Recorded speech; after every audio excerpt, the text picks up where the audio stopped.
Hello everyone, कैसे हो आप सभी। आई होप कि सभी लोग अच्छे होंगे। आप सबकी प्रिपरेशन भी अच्छी चल रही होगी। आप सभी का स्वागत है आपके अपने यूट्यूब चैनल टारगेटर गोल पीजीटी में।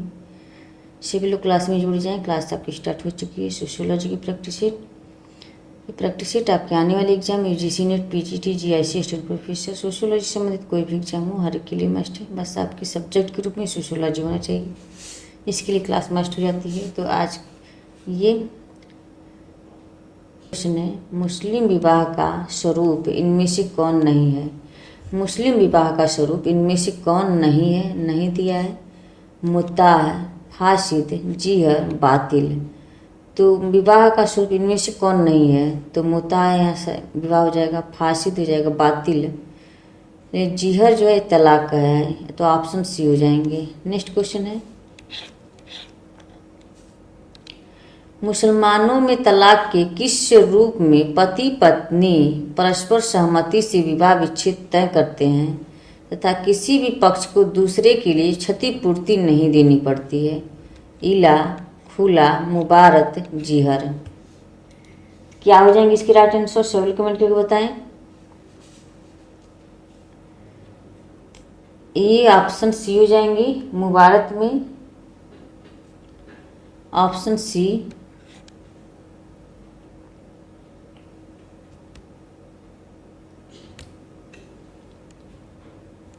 नेक्स्ट क्वेश्चन है,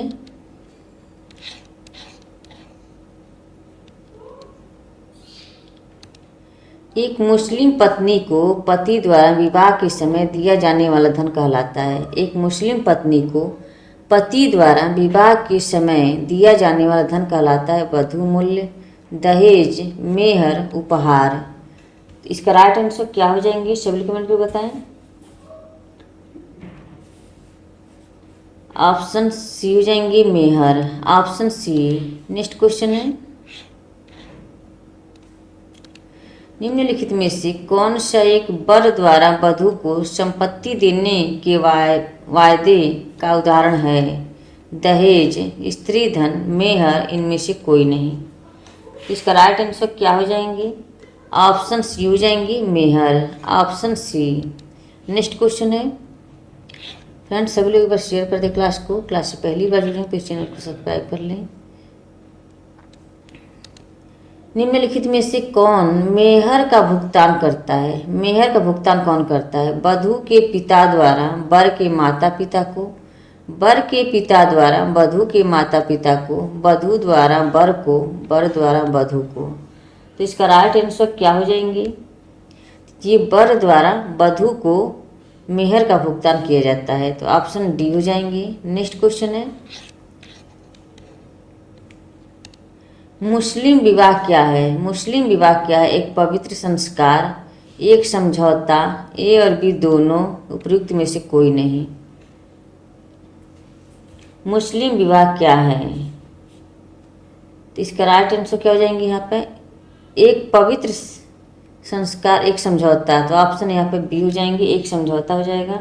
मुस्लिम विवाह यानी कि निकाह स्त्री और पुरुष के बीच होने वाला एक समझौता है जिसका उद्देश्य परिवार की संपत्ति का उपयोग करना, बच्चों को जन्म देना। बस इनकी मुस्लिम विवाह एक समझौता है और हिंदू विवाह धार्मिक संस्कार है, लेकिन वो भी प्रेजेंट टाइम में अब वो भी एक धार्मिक संस्कार न रह करके ये क्या हो गया है, ये वो भी एक समझौता ही रह गया है। नेक्स्ट क्वेश्चन है, किस धर्म में विवाह को एक संविदा माना जाता है। किस धर्म में विवाह को एक संविदा माना जाता है, ईसाई धर्म, इस्लाम, पारसी, हिंदू। तो इसका राइट आंसर क्या हो जाएंगे, किस धर्म में विवाह को संविदा माना जाता है,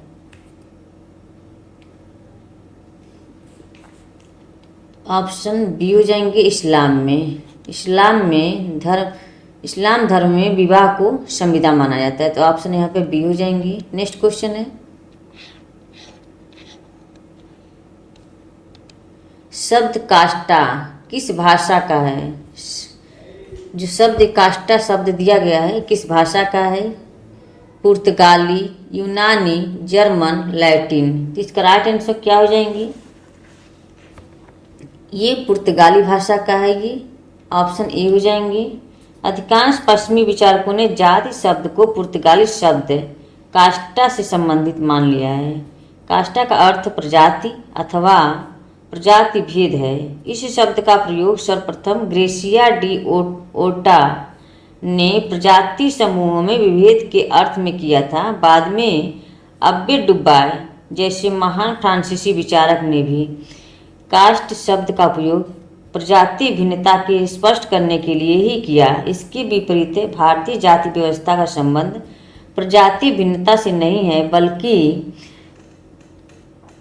बल्कि यह सामाजिक स्तरीकरण के एक ऐसे रूप को स्पष्ट करती है जिसमें व्यक्ति की सामाजिक स्थिति का निर्धारण उसके जन्म के आधार पर होता है। इस दृष्टिकोण से जात शब्द की व्युत्पत्ति संस्कृत के शब्द जात से माननी चाहिए, जिसका तात्पर्य व्यक्ति के जन्म अथवा जन्म के परिवार को सर्वाधिक महत्व देने से है। तो यहाँ पर कास्टा शब्द पुर्तगाली शब्द है ये। नेक्स्ट क्वेश्चन है, जाति एक क्या है? एक बंद वर्ग है और ये जन्म से आधारित होता है। नेक्स्ट क्वेश्चन है,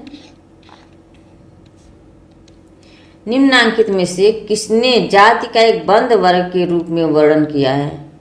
निम्नांकित में से किसने जाति का एक बंद वर्ग के रूप में वर्णन किया है?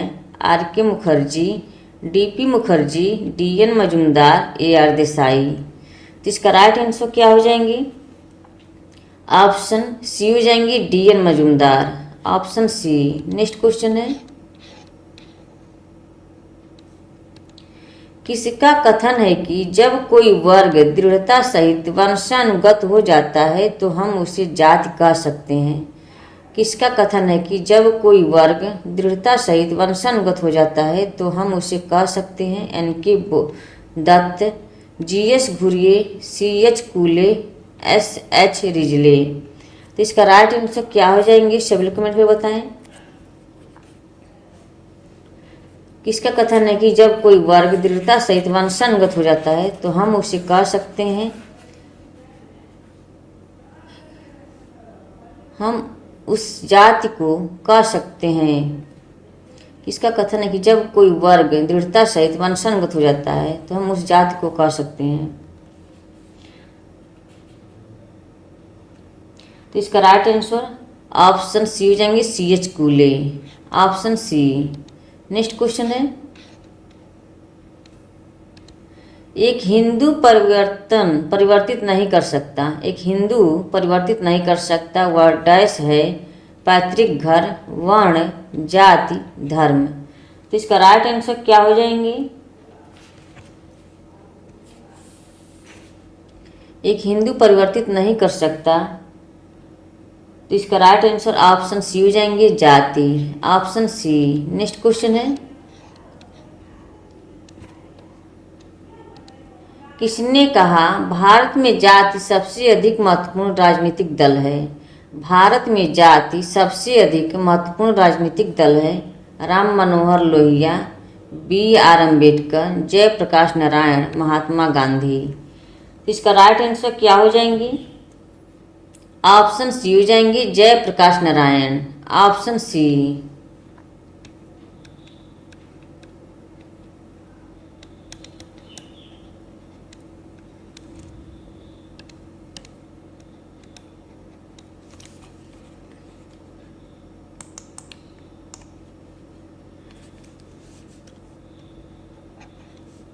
क्या हो गया इसको?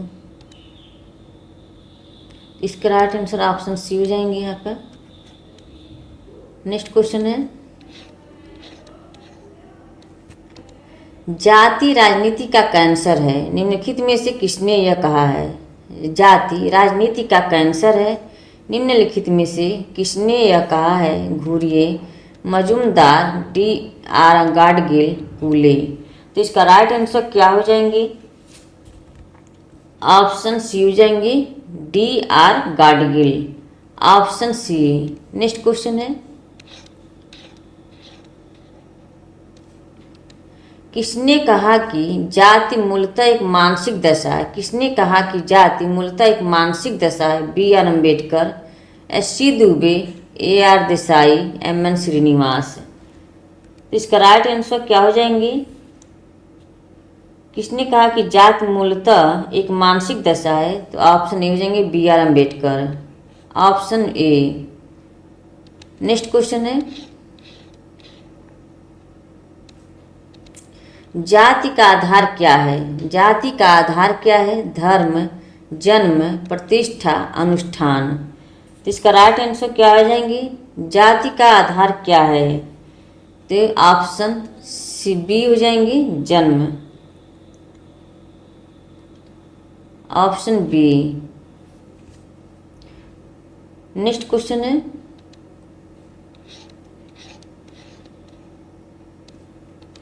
निम्नलिखित में से कौन सा एक कथन जाति के लिए सही नहीं है? जाति के लिए सही नहीं है। जाति व्यवस्था में भोजन पर प्रतिबंध पाए जाते हैं। जाति व्यवस्था में जन्म पर आधारित है। जाति व्यवस्था में संस्करण पाया जाता है। जाति व्यवस्था में संस्करण नहीं पाया जाता है।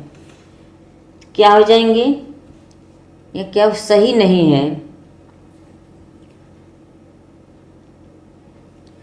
सही नहीं है, तो जाति व्यवस्था में संस्करण नहीं पाया जाता है, तो ये आपका गलत हो जाएगा। बाकी जाति व्यवस्था में भोजन पर प्रतिबंध पाए जाते हैं। जाति व्यवस्था जन्म पर आधारित है। जाति व्यवस्था में संस्करण पाया जाता है, तो ये सब ए बी सी सही है।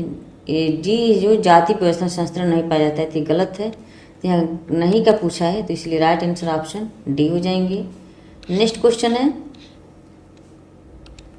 जीएस घुरिये के अनुसार निम्नलिखित में से कौन जाति की विशेषता नहीं है?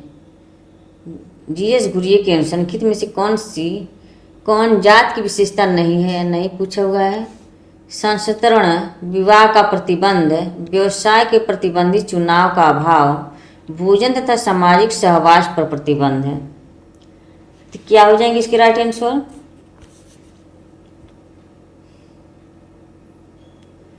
यहाँ पे व्यवसाय के प्रतिबंधित चुनाव का अभाव, तो यहाँ सी हो जाएंगे। जीएस घुरिये ने 6 प्रकार के महत्वपूर्ण विशेषताएं बताई हैं उन्होंने। समाज का खंडात्मक विभाजन, संस्तरण, खान पान और सामाजिक सहवास पर प्रतिबंध, नागरिक तथा धार्मिक निर्योग्यताएं और विशेषाधिकार, 5वां है व्यवसाय के स्वतंत्र चुनाव पर नियंत्रण, और 6ठा है विवाह पर प्रतिबंध। इन्होंने 6 प्रकार के समाज जाति की विशेषताएं बताए हैं,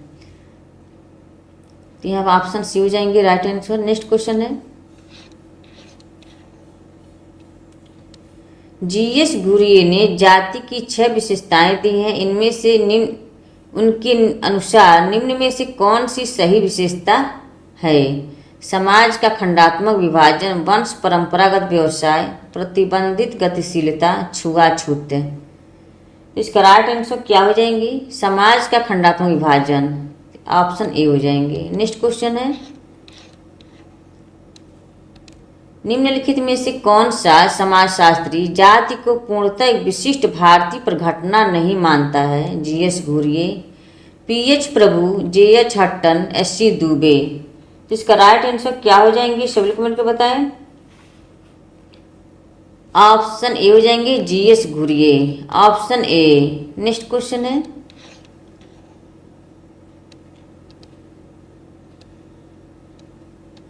निम्नलिखित विशेषताओं पर विचार करें।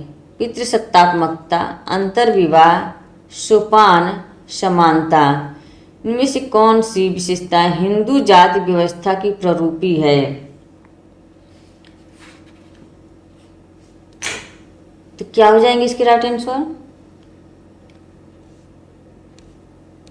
अंतर्विवाह और समानता, 2 और 4 हो जाएंगे।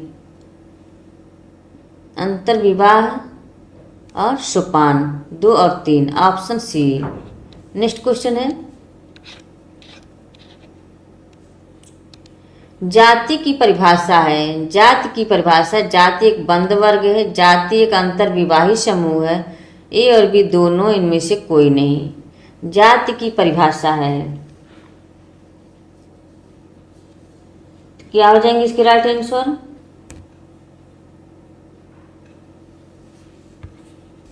इसमें दोनों हो जाएंगे। जाति एक बंद वर्ग है, जाति का अंतर्विवाही समूह है, तो इसमें सी हो जाएंगे, ऑप्शन सी। नेक्स्ट क्वेश्चन है,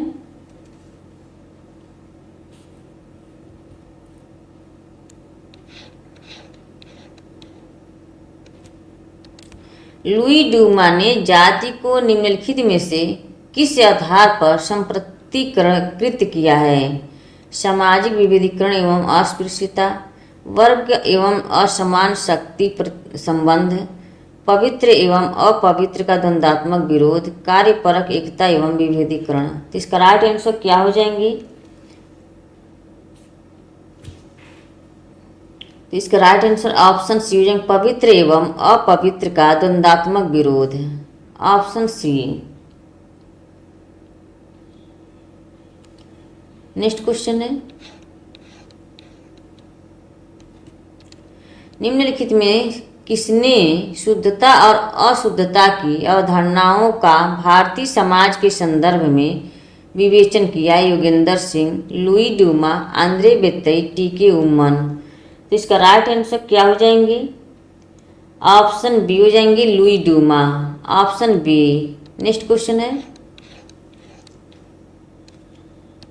निम्नलिखित में से किसने भारतीय समाज को जाति समाज के रूप में समझा है? निम्नलिखित में से किसने भारतीय समाज को जाति समाज के रूप में समझा है? B R. Ambedkar, Louis Duma, Andre बेतई, DP. Mukherjee. तो इसका राइट आंसर क्या हो जाएंगे? ऑप्शन बी हो जाएंगे, Louis Duma, option B. Next question है,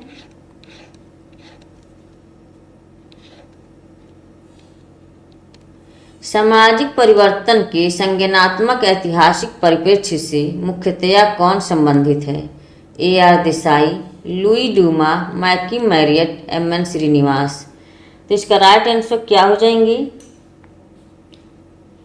ऑप्शन बी हो जाएंगे, लुई डूमा। सामाजिक परिवर्तन के संज्ञानात्मक ऐतिहासिक परिप्रेक्ष्य से मुख्यतया कौन संबंधित है?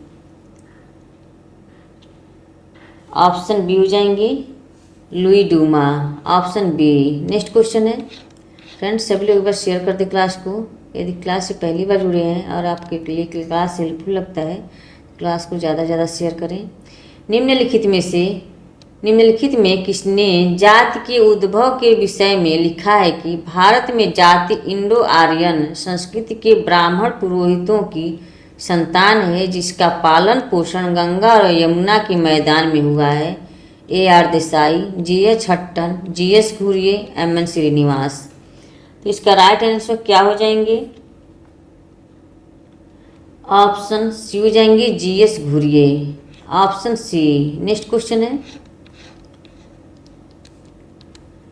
भारतीय जाति व्यवस्था में ऊर्ध्वाधर व क्षैतिज एकात्मकता की अवधारणा किसने दी है? L. Dumont, D. Hardiman, B R. Ambedkar, M N. Srinivas. भारतीय जाति व्यवस्था में ऊर्ध्वाधर और क्षैतिज एकात्मकता की अवधारणा किसने दी है? इसका राइट आंसर ऑप्शन डी हो जाएंगे, M N. Srinivas, option D. Next question है, जाति व्यवस्था की रीढ़ की हड्डी है। जाति व्यवस्था की रीढ़ की हड्डी है अंतर्विवाह व्यवस्था का निर्धारण, जन्म से अस्पृश्यता, सामाजिक स्थिति का निर्धारण। तो इसका राइट आंसर क्या हो जाएंगे? ऑप्शन ए हो जाएंगे, अंतर्विवाह, ऑप्शन ए। नेक्स्ट क्वेश्चन है, आज का ये लास्ट क्वेश्चन है, अपनी जात के प्रति ऐसी वफादारी अपनी जात के प्रति ऐसी वफादारी को क्या कहा जाता है जिसमें व्यक्ति अन्य जातियों के हितों की उपेक्षा करता है? जातिवाद, क्षेत्रवाद, संप्रदायवाद, भाषावाद। तो इसका राइट आंसर क्या हो जाएंगे? सभी कमेंट करके बताएं। ऑप्शन ए हो जाएंगे, जातिवाद, ऑप्शन ए। तो फ्रेंड्स आज का सेशन यही समाप्त होता है। आई होप कि क्लास पसंद आई हो।